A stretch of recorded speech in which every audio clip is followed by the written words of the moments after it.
de Aragão. Dom Afonso II nasceu em Coimbra em 1185 e ali faleceu em 25 de março de 1223. Começou a reinar em 1211. Muito embora, segundo dizem, fosse um homem agigantado, a obesidade impediu-o de participar ativamente na guerra do seu tempo. Enfermiço, tinha uma doença de pele desde sempre e que depois degenerou em lepra, que foi o que acabou por o matar. Dom Afonso II nunca foi um guerreiro, como vos disse, e, apesar disso, foi no seu reinado que caiu a Praça de Alcácer do Sal. Depois de uma grande batalha que aqui se travou em 11 de setembro de 1217, Alcácer acabou por se render em 18 de outubro de 1217. E foi uma extraordinária conquista na reconquista cristã do território português. A sua atividade de monarca teve como ponto fundamental, ponto fulcral, a luta que travou pela centralização do poder real e onde enfrentou o clero, a nobreza e, inclusivamente, os conselhos, o braço popular da sociedade portuguesa. Caracterizou este reinado pela aplicação das confirmações e das inquirições na sua luta por pôr cobro aos abusos que se verificavam então na aquisição de terras da coroa. Foi um homem que não compreendeu muito bem a sociedade e o tempo em que vivia e, por isso, se isolou dessa mesma sociedade.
Quando subiu ao trono no início de 1211, Dom Afonso II tinha 25 anos.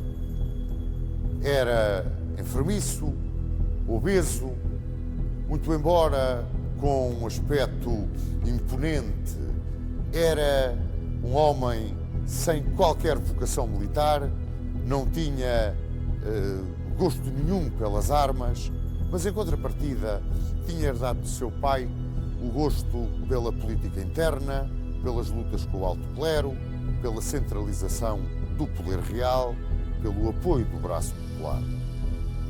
Amigo e admirador, confesso, do chanceler Julião, que tinha sido chanceler de Dom Sancho I e com quem muito aprendera e com quem muito se inspirava, Dom Afonso II, muito cedo, começou a aplicar, por assim dizer, as manhas e as doutrinas desse chanceler Julião.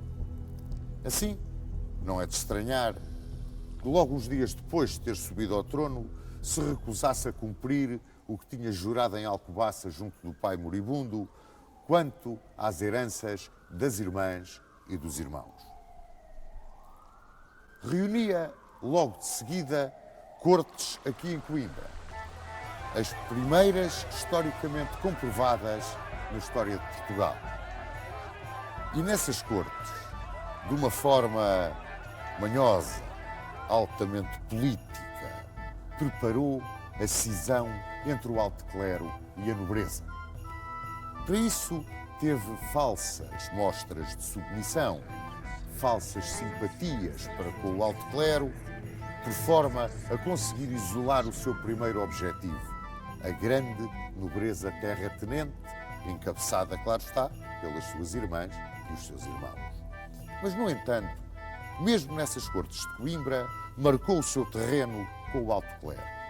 Assim, começou por dizer que ficavam muito limitadas as condições de aquisição de bens pela Igreja. E mais, e que muito embora continuassem dentro do campo jurídico de resolução dos prelados os conflitos de caráter violento ou as faltas de caráter violento cometidas pelos clérigos e demais membros da instituição religiosa, todas aquelas que implicassem dinheiros ou bens passavam para a alçada secular. Estava-se a ver mesmo qual era a ideia de Dom Afonso II. E essa ideia foi perfeitamente captada pelo arcebispo de Braga, Dom Estevão Soares da Silva, que logo aqui nas cortes de Coimbra levantou a voz contra aquilo que Dom Afonso II se propunha fazer. Bom, depois dessas cortes, a guerra com a nobreza foi imediatamente declarada. A guerra com a alta nobreza era um facto evidente. E Dom Afonso II tentou imediatamente desapossar as suas irmãs das terras. E a primeira escolhida foi Dona Teresa. E pretendeu desapossá-la de Montemor o Velho e Esgueira. Dona Teresa apelou para o Papa Inocêncio III. E Inocêncio III encarregou os bispos de Compostela, da Guarda e de Lisboa de serem os procuradores e defensores da infanta na questão com o rei. E, ao mesmo tempo, encarregou os bispos de Zamora e Astorga de serem os procuradores das outras duas infantas, Dona Mafalda e Dona Sancha, numa questão que já se avizinhava e que estava perfeitamente desenhada. Perante isto, Dom Afonso II enfureceu-se. Ele tinha fúrias horríveis e sacudiu os irmãos da corte. Dom Pedro foi procurar asilo em Urgel, onde o encontrou. Dom Fernando, na Flandres, junto de sua tia, Dona Matilde, onde também o encontrou e onde se bateu muito bem às ordens do Conde da Flandres, sendo até aprisionado na célebre Batalha de Govinos. E o bastardo Martim Sanches, que era o melhor guerreiro de todos os descendentes diretos de Dom Sancho I, o melhor guerreiro, o melhor chefe militar, aquele que tinha herdado tudo do avô. Esse foi procurar refúgio na corte de Afonso IX de Leão, que, apreciando-o muito, imediatamente lhe deu comandos de tropas e terras. Bom, Dom Afonso II ficava face a face com as irmãs, porque essas não procuraram asilo nem fugiram de Portugal. Refugiaram-se, sim, nas suas praças fortes. E então, para resolver a questão, Dom Afonso II apelou ao direito visigótico. E dizia ao direito visigótico que de um rei só podia herdar o seu primogênito ou sucessor, mais ninguém. E que os bens que o doador dispunha para as suas doações eram só aqueles que tinha adquirido antes de ter sido aclamado. Isto destruía completamente as disposições que, num momento de fraqueza, Dom Sancho I tinha tido e que não foram mais do que o esfacelar de toda a propriedade régia através das doações de vilas, castelos, terras que tinham deixado o seu sucessor Dom Afonso II numa gravíssima situação. Portugal, praticamente, estava na posse da alta nobreza do alto clero. O rei pouco ou nada tinha. Bom, para poder materializar a sua política, Dom Afonso II preparou-se para invadir as terras das irmãs. Mas precisava de um pretexto válido. E esse pretexto surgiu quando Dona Mafalda doou aos hospitalários a sua cotada de boças. Começava ela, portanto, a desprender-se dos seus próprios bens.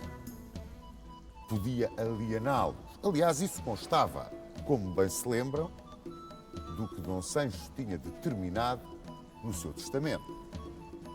Imediatamente, Dom Afonso II, com os seus homens de armas, mandou invadir a cotada de Boças. E a seguir às terras vieram os castelos. Mas aí as coisas complicaram-se. Quando foi do início da luta entre a coroa e a alta nobreza, alguns ricos homens portugueses foram com Martim Sanches a refugiar-se em Leão. Quando se começou a desenhar a tentativa de ocupação dos castelos da herança das infantas, esses ricos homens que estavam em Leão vieram apoiar as infantas. E nisso foram seguidos, praticamente em peso, por toda a alta nobreza que tinha ficado em Portugal.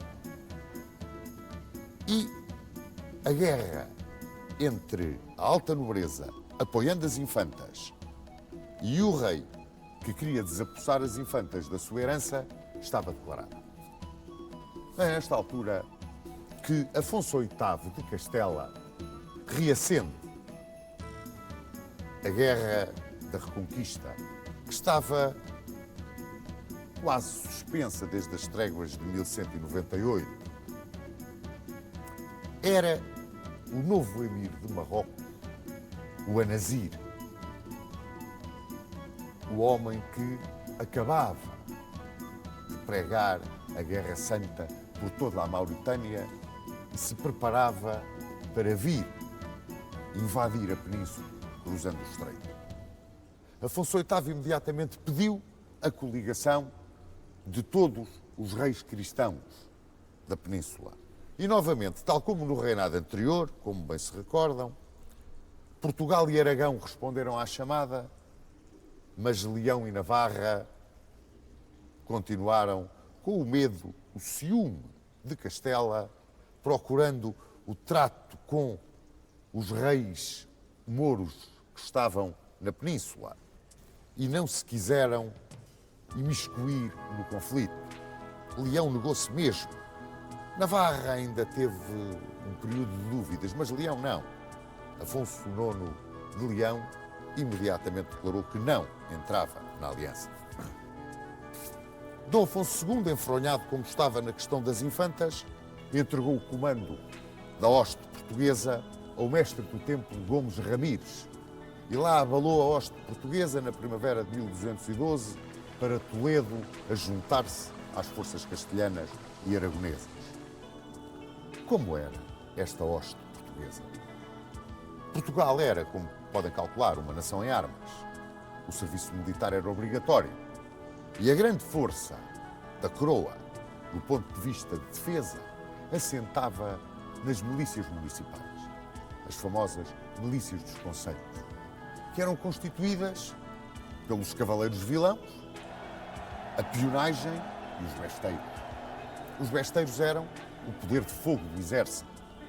E esta forma de cumprimento do serviço militar, este manter a nação em armas, era o pagamento singelo da proteção real dos foros e regalias ao povo. E era também a maneira de colaborar no brado que então se dava. Mouros na terra, moradores às armas.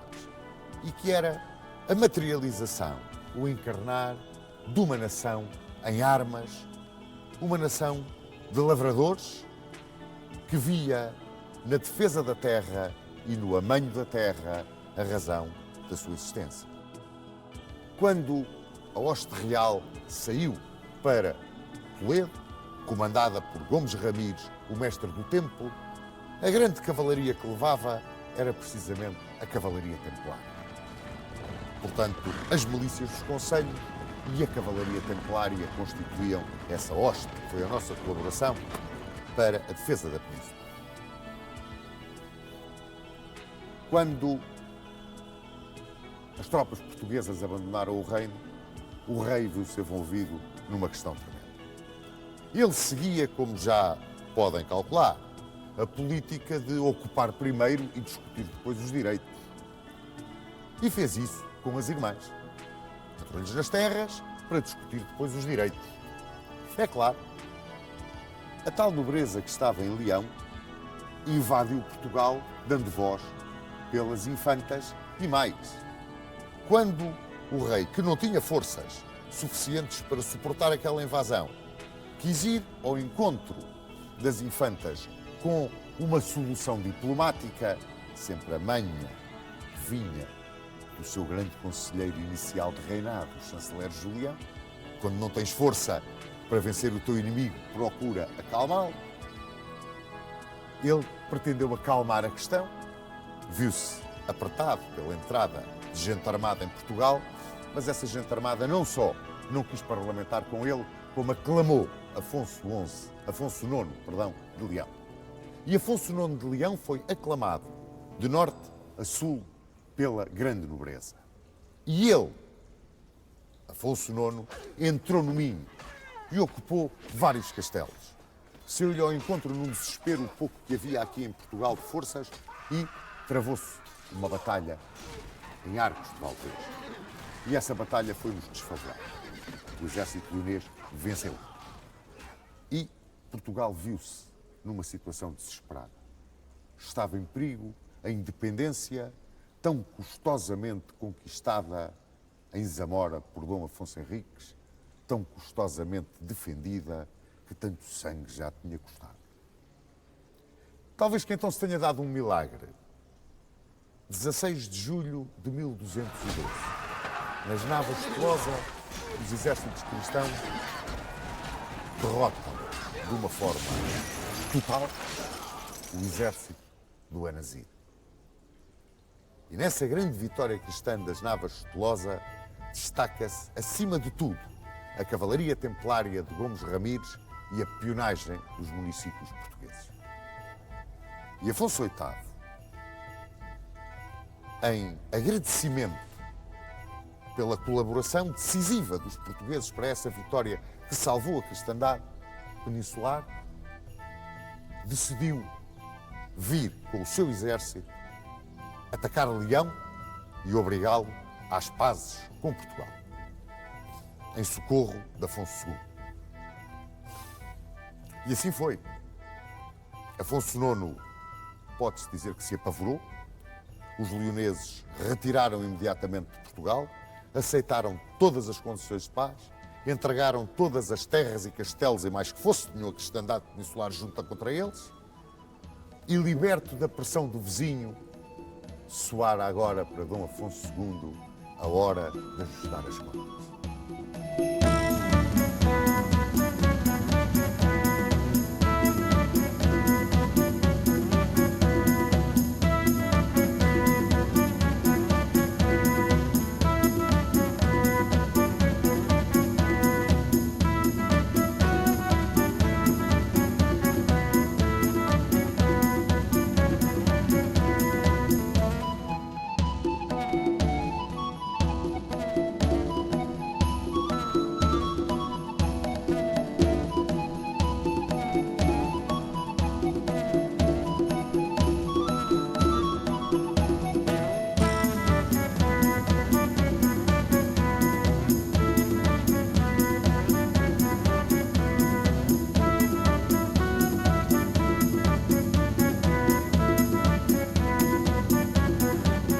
Voltou-se então o rei contra as infantas e fê-lo numa altura em que de Roma chegavam críticas severas ao seu incumprimento do jurado no testamento paterno.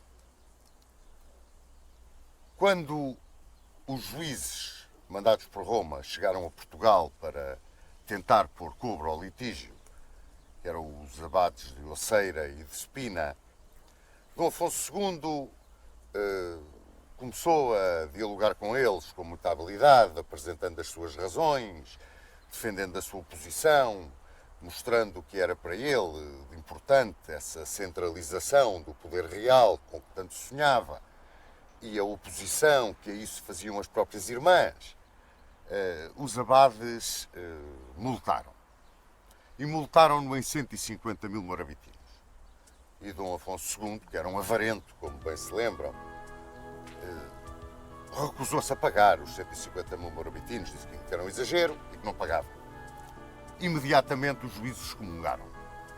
Caiu sobre ele e sobre o reino o interdito. E isso significava que as fronteiras ficavam abertas a uma invasão leonesa. Mas isto corria 1214. O Papa Inocêncio III resolveu procurar não manter a excomunhão sobre Portugal e sobre o rei e achar uma solução para o conflito que agradasse a ambas as partes, até porque o Papa necessitava que, numa península que estava em plena cruzada da Reconquista, digamos assim, houvesse paz entre os cristãos e que não houvesse nenhum daqueles monarcas excomungado. E então mandou ouvir novamente o processo, mandou fazer nova inquisição ao processo e decidiu que não era justo, não era admissível, digamos assim, que os castelos pertencessem a particulares.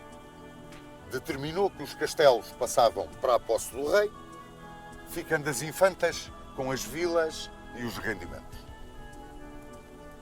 Resolvia-se assim, mais ou menos, a questão das infantas. Vamos ver que ainda se alargou um bocado. Mas levantou-se o interdito a Dom Afonso II e parecia que tudo tinha acalmado. Não tinha. Em 1216, o rei lança-se numa luta frontal contra o clero e contra a nobreza.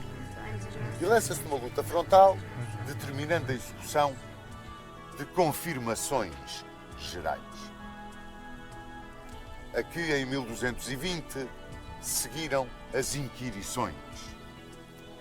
Estas confirmações e as inquirições eram ações administrativas para procurar pôr cobro aos abusos que o clero, a nobreza e até os conselhos faziam com a posse indevida de terras e bens que pertenciam à coroa. Estas confirmações, que havia vários tipos de confirmações. Eram as confirmações genéricas, onde não era especificado aquilo que se ia confirmar, as confirmações por sucessão, que sucediam por morte do donatário ou do anfiteuta, e as confirmações de rei a rei, que sucediam sempre quando um monarca sucedia a outro, e as confirmações gerais, aquelas que o rei mandava fazer quando muito bem entendido. Não eram muito habituais até ao reinado de Dom Afonso II. No entanto, a partir dele, começaram a fazer-se com uma certa frequência. E estas confirmações eram feitas fundamentalmente através dos documentos de doação. Portanto, perante uma determinada terra doada ou reclamada como doada, o donatário tinha que apresentar, para ser confirmada essa doação, o documento, quando essa doação estava expressa, e tinha que confirmar também que cumpria o articulado da doação.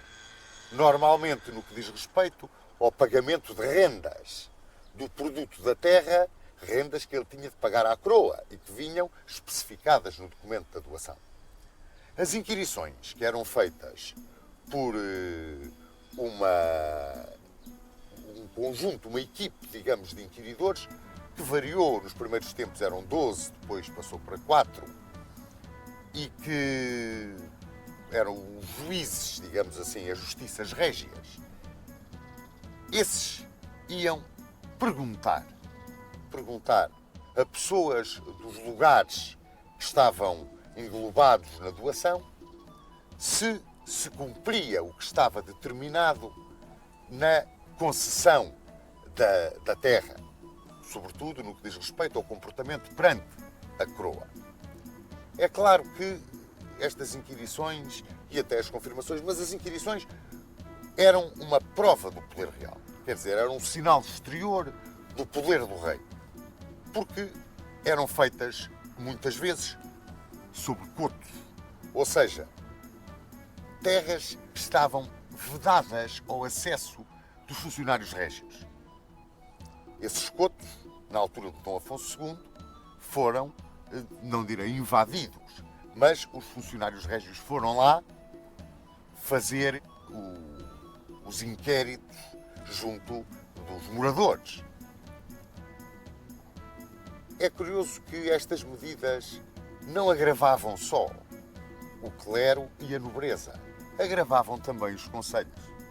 Porque os concelhos, sobretudo aqueles concelhos limítrofes na zona de fronteira, também às vezes iam buscar o seu bocado de terreno à propriedade da coroa. Era sobretudo tirado nos reguengos, os reguengos que eram terrenos que pertenciam ao rei na altura da Reconquista, quando os mouros abandonavam determinado território, esse território passava para o rei, para a posse do rei. Umas vezes era doado através da concessão de forais, na política de povoamento que vimos com Dom Sancho I, mas outras vezes não eram doados, não havia forais, aquilo pertencia à coroa. E os concelhos às vezes iam lá buscar o seu bocado de terra. E como se lembram, havia aquele grito, mouros na terra, moradores às armas, que significava que a terra que era arroteada era aquela que era defendida. E as populações sentiam aquela terra como sua. Se chegavam os funcionários régios e lhes queriam tirar a terra porque não havia documento justificativo de que aquela terra era do concelho, os moradores não ficavam grandemente satisfeitos. E isso atuou um bocado como elemento isolador de Dom Afonso II. Ele ficou isolado da nobreza, do clero e das próprias populações dos concelhos. Foi um erro que ele cometeu. Ele andou um bocado à frente daquilo que eram os costumes do seu tempo de rei. Entrava 1217 e em Santa Cruz de Coimbra começava-se a ouvir falar de Fernando de Bulhões. Fernando de Bulhões, que ali professara, que estava a trabalhar nas enfermarias, que tratava dos pregadores, dos franciscanos que passavam por Santa Cruz e que, de tal forma, se entusiasmou com a vivência, com a filosofia, com o carisma dos frades menores, que seguiu com eles para Marrocos. Tornou-se amigo de São Francisco de Assis. Foi um extraordinário pregador. Foi um homem de uma vida exemplar. Um homem que encheu de prestígio e de glória o nome de Portugal e da cidade de Lisboa, onde tinha nascido e onde é tão celebrado e festejado, talvez de uma forma que não tem absolutamente nada a ver com aquilo que ele foi, e que é o nosso Santo António de Lisboa. Morreu em Pádua em 1231 e pouco depois foi canonizado pela Igreja. Foi um caso de canonização extremamente rápida. Tais foram os milagres que lhe foram atribuídos. Ora, na primavera de 1217, arribou a Lisboa uma esquadra de cruzados alemães que iam para a Terra Santa.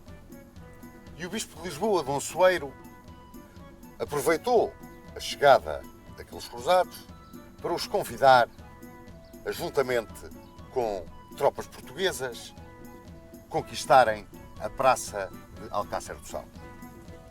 A 10 léguas de Lisboa, Alcácer do Sal era, além de ser uma posição estratégica extraordinariamente importante, era um espinho cravado no flanco atlântico da reconquista cristã. Sem qualquer interferência de Dom Afonso II, que era um homem, como se recordam, um bocado apartado das questões militares, Dom Soeiro, que era muito amigo do rei, era mais um guerreiro do que um prelado, e o bispo de Évora, depois dos cruzados aceitarem as condições que foram oferecidas, pregaram a cruzada de Alcácer. E nisso foram muito apoiados através da sua bênção do Papa, pelo Papa. Ora, as forças portuguesas que vieram conquistar Alcácer do Sal eram constituídas fundamentalmente pelas tropas dos concelhos. Aquelas milícias concelhias, formadas pelos cavaleiros vilãos, a pionagem, os besteiros, e também pelos esquadrões das cavalarias das ordens militares, do Templo, do Hospital de Santiago de Espada. Em agosto de 1217, os bispos, marchando por terra com as tropas dos concelhos, chegaram diante de Alcácer, ao mesmo tempo que os cruzados por mar aqui chegavam. E imediatamente puseram cerco ao castelo e iniciaram as operações de assédio.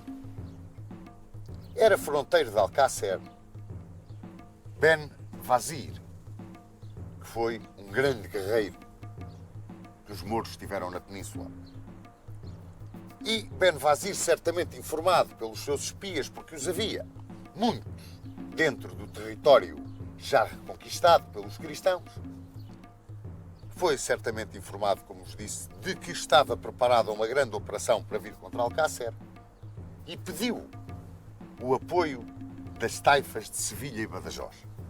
E o que sucedeu foi que, enquanto decorriam as operações de assédio, os combates violentíssimos para tomar a Praça de Alcácer, apareceram as forças mouras de Sevilha e Badajoz e os sitiadores passaram a sitiados. Portanto, os cristãos que cercavam a praça viram-se de repente cercados pelos mouros. E a situação agravou-se ao ponto de se julgar a empresa perdida. Até que surgiram finalmente os esquadrões das 3 ordens militares que para aqui vieram combater.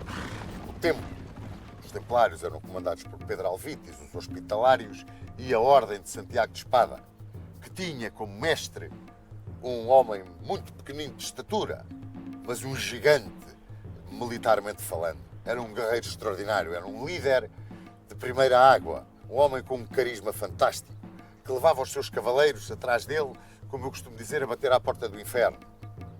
Chamava-se Martim Barregão. Foi ele que comandou as forças cristãs na batalha campal que então se travou neste terreno, nesta campina que está atrás de nós e que ficou chamada a Batalha de Alcácer. Esta Batalha de Alcácer foi uma das poucas batalhas campais que se travaram nos 781 anos da reconquista cristã. É curioso, mas poucas batalhas se travaram, poucas batalhas campais se travaram durante a reconquista cristã da península. Houve sim uma quantidade enorme de cercos, uma quantidade enorme de incursões, forçados nossos, algarves, dos mouros, mas batalhas campais, batalhas em regra foram muito poucas. Eu posso-vos enumerar Salaca, Fraga, Ourique, o Salado, esta de Alcácer e muito poucas mais. E esta de Alcácer foi uma das mais violentas, das mais sangrentas, que durou todo o dia 11 de setembro de 1217. Naquela época, as batalhas travavam-se com o choque de massas montadas, mais do que propriamente, e então um campo destes, uma planície completamente aberta, sem movimentações de terreno. As batalhas eram, por assim dizer, justas entre cavaleiros de um lado e cavaleiros do outro. A ideia destas batalhas em campo aberto, sobretudo entre exércitos cristãos, ainda no início do século XIII, era mais a ideia de derrubar o cavaleiro, aprisioná-lo e pedir o seu resgate. Ora, isso não sucedia na Reconquista cristã, com o espírito cruzado ao fanatismo religioso. Eram quase batalhas de extermínio.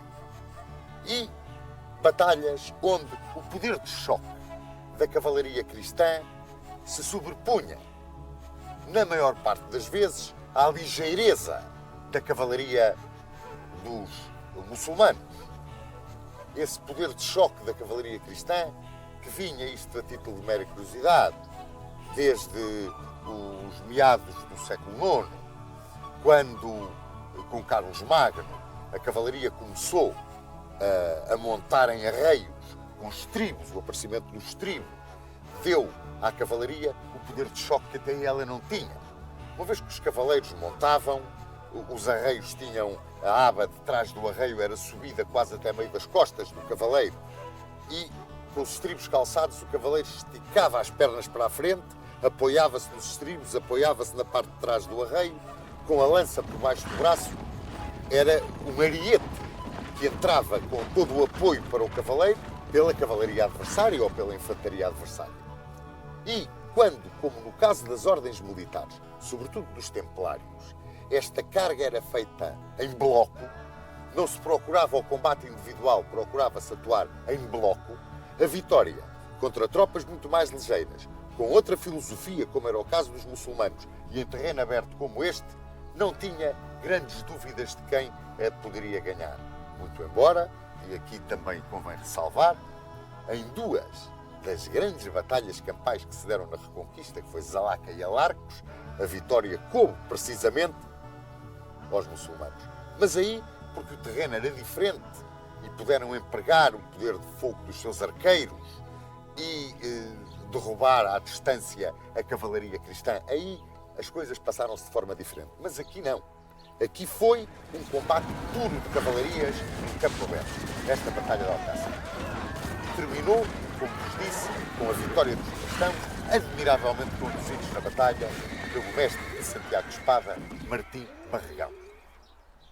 E ao ponto da vitória se deveu a Martim Barregão, que depois a Ordem de Santiago de Espada recebeu Alcácer do Sal como sua casa principal, como a sua sede, digamos, em território português. Passou para aqui a sua casa principal. É curioso que nesta Batalha de Alcácer não participou a Ordem de Calatrava, ou pelo menos eu não encontrei em lado nenhum a participação da Ordem de Calatrava. E perguntei também, não me souberam explicar muito bem porquê. Se participou e eu não a enumerei, que me desculpem os cavaleiros de Calatrava, mas a verdade é que eu não encontrei.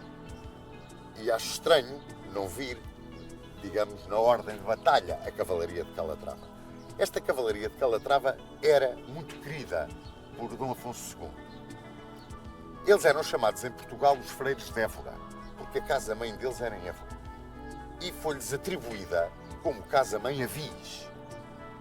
E, muito pouco tempo depois, passaram a ser conhecidos pela Ordem da Viz.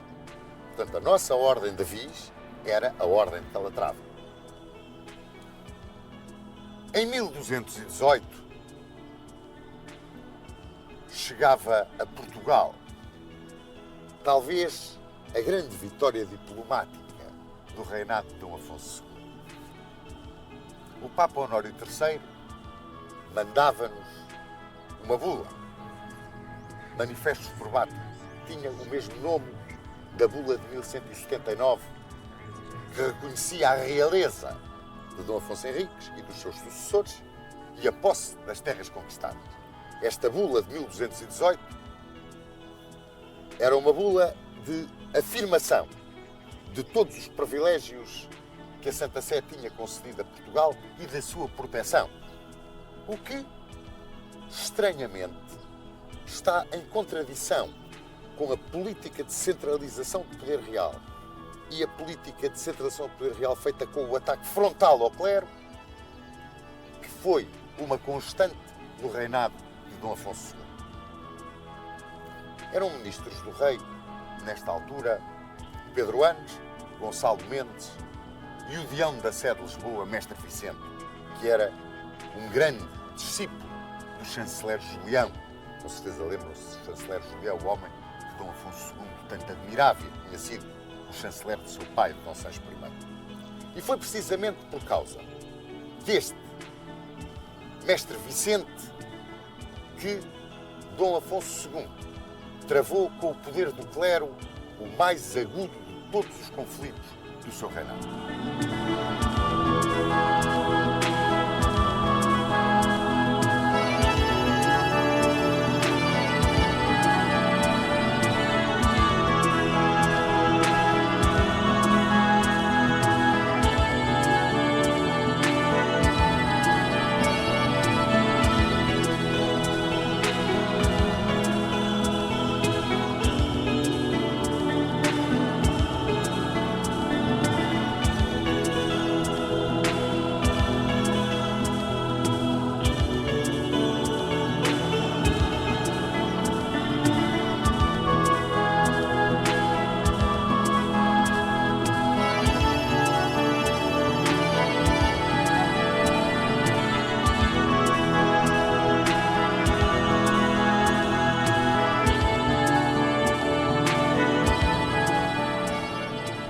Cerca de 1220, o bispo de Lisboa, Dom Soeiro, um dos heróis da tomada de Alcácer, teve um litígio com o Deão da Sé, Mestre Vicente.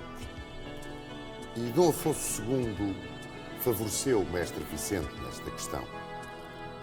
Quando se agravou o litígio e o bispo expulsou o seu Deão da Sé, o rei recebeu o Mestre Vicente no paço, tratou-o muito bem e cumulou-o de gentilezas e benesses, o que revoltou e irritou profundamente o bispo de Lisboa. Agravava-se assim novamente o conflito entre o clero e o trono e, nesta altura, o arcebispo de Braga, Dom Estevão Soares da Silva, apoiou mais uma vez frontalmente a luta do clero.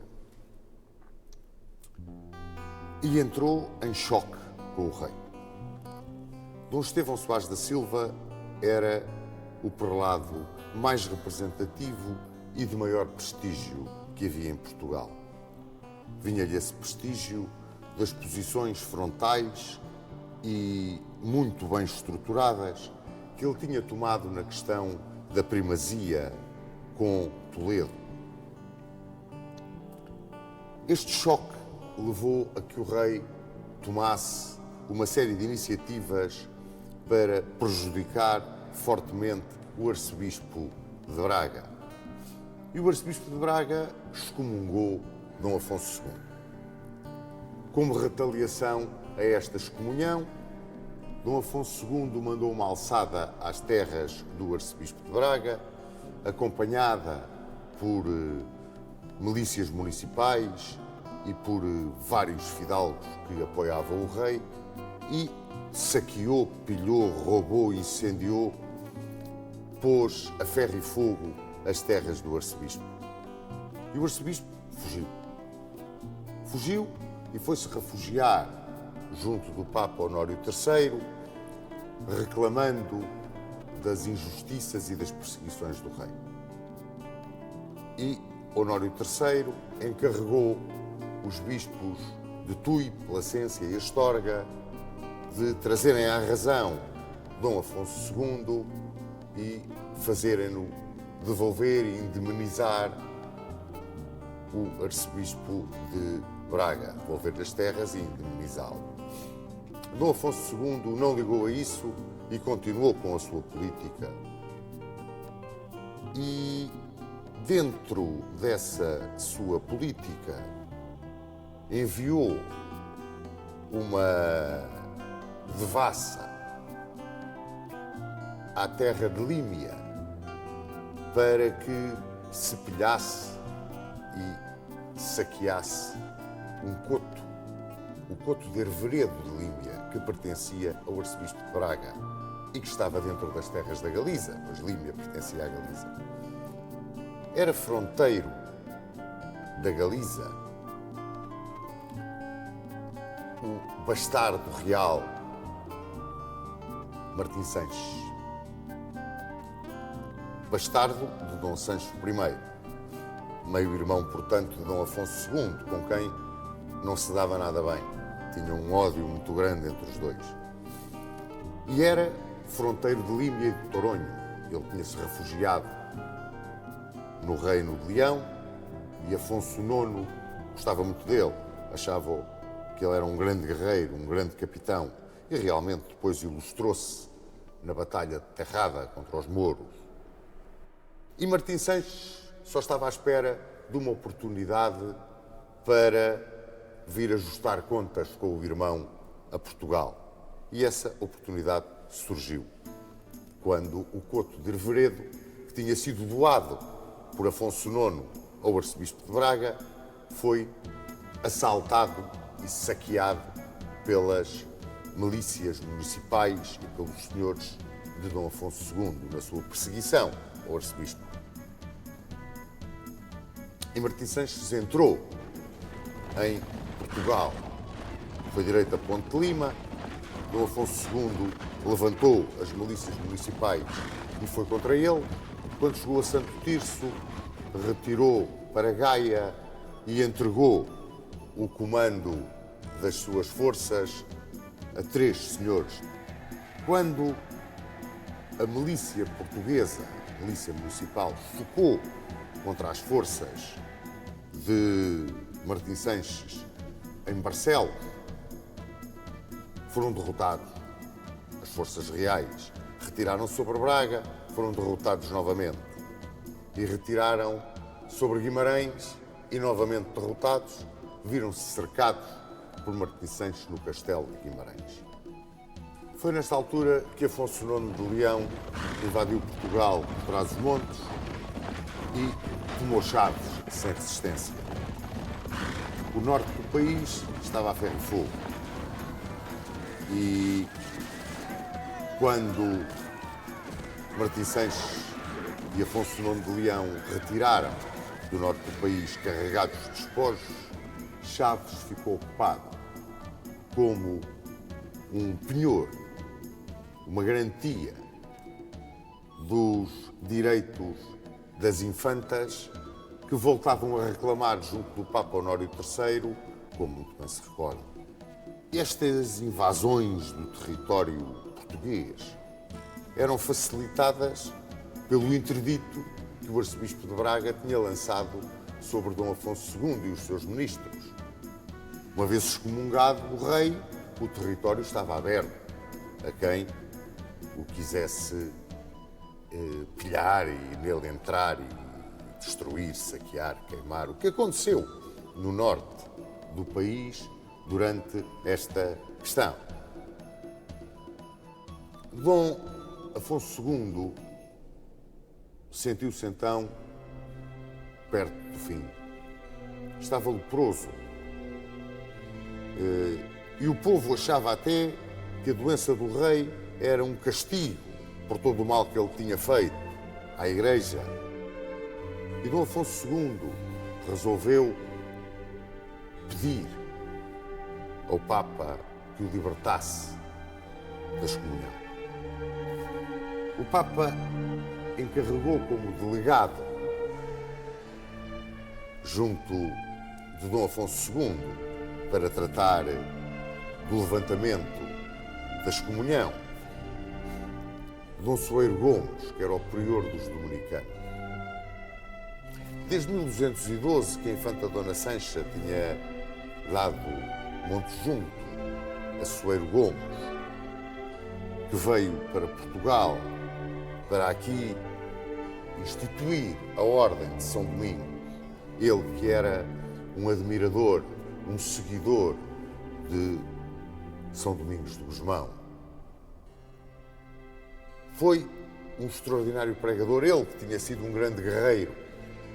E quando veio para Portugal, aparecia roto, pobre, a pregar a concórdia e a paz, numa altura em que os membros da Igreja apareciam poderosos, carregados de ouro, recebendo os impostos. E o povo adorou-o e chamou-lhe santo. E ele tinha um prestígio extraordinário, tão grande, que o bispo de Coimbra o deixou pregar na sua diocese e regular, mais regular, todo o comportamento do clero dentro da sua diocese. Pois, mesmo com a intervenção de Açoeiro Gomes, Dom Afonso II, às portas da morte, tão tenaz era na sua luta contra o clero, que hesitou em assinar as cláusulas que vinham impostas de Roma.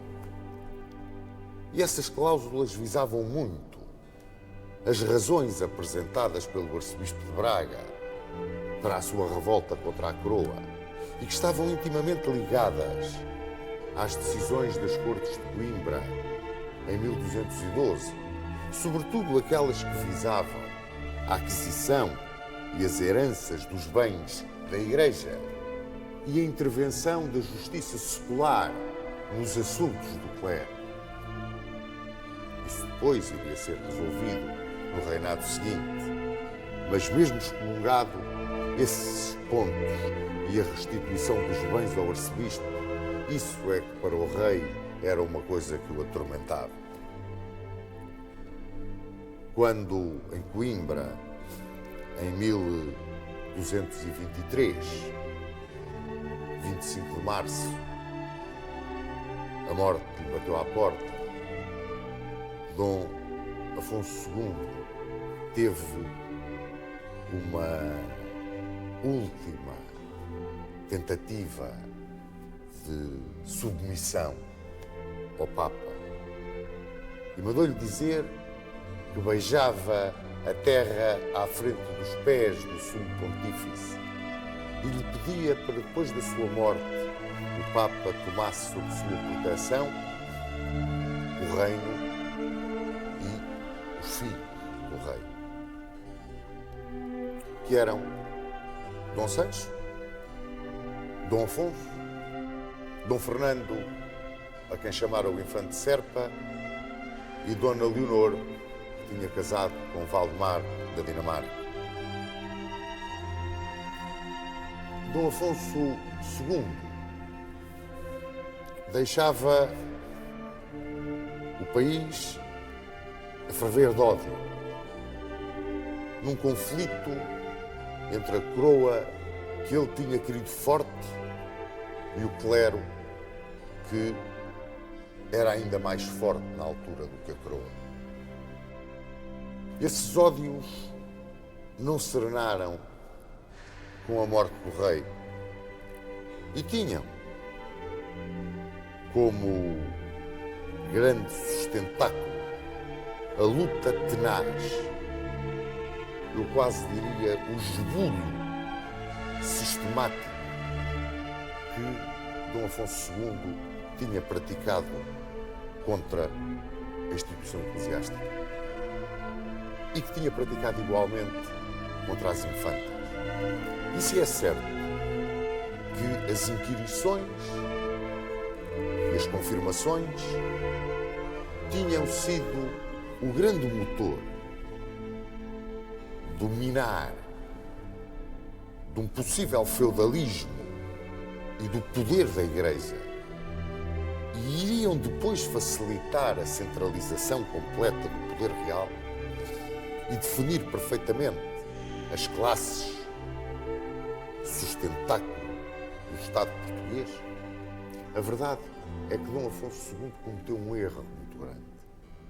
É que nesta sua luta contra as classes privilegiadas, se esqueceu de procurar o apoio do braço popular, que, muito embora ainda estivesse muito fraco, podia ter-lhe dado o apoio necessário para conseguir uma vitória contra a nobreza e contra o clero e não deixar aos seus herdeiros o gravíssimo problema que, inclusivamente, originou uma guerra civil em Portugal. Morreu Dom Afonso II, como vos disse, em 25 de março de 1223 e foi trazido para aqui, para o Mosteiro de Alcobaça, muito embora com todos os protestos do arcebispo de Braga, porque estava excomungado, um ano depois, em 1224. Dizem que o levantamento da excomunhão já vinha a caminho do reino quando o rei faleceu. Bem ou mal, na sua consciência, chegando ou não chegando esse levantamento da excomunhão, Dom Afonso II, quando morreu, para ele, estava excomungado. Não tinha dobrado perante as exigências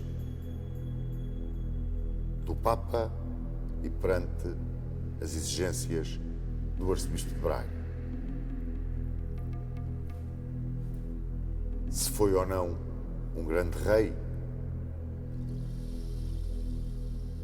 a história terá de fazer sempre um julgamento que passa pelas circunstâncias da época e pela vontade que Dom Afonso II teve de centralizar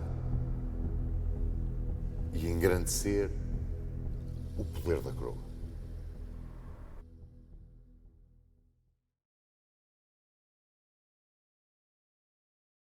O reflexo da luta de Dom Afonso II pela centralização do poder real parece ao Sr. Dom Duarte que teve uma repercussão ao longo da nossa história.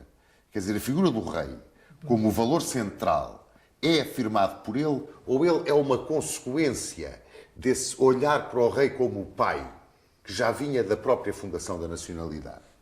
Claro que temos a tradição municipalista que já vem muito antes e que vem dos povos germânicos que colonizaram a península e que sempre acreditaram neste espírito de participação, não se chamava democrático na altura, mas que é a participação dos povos no seu futuro.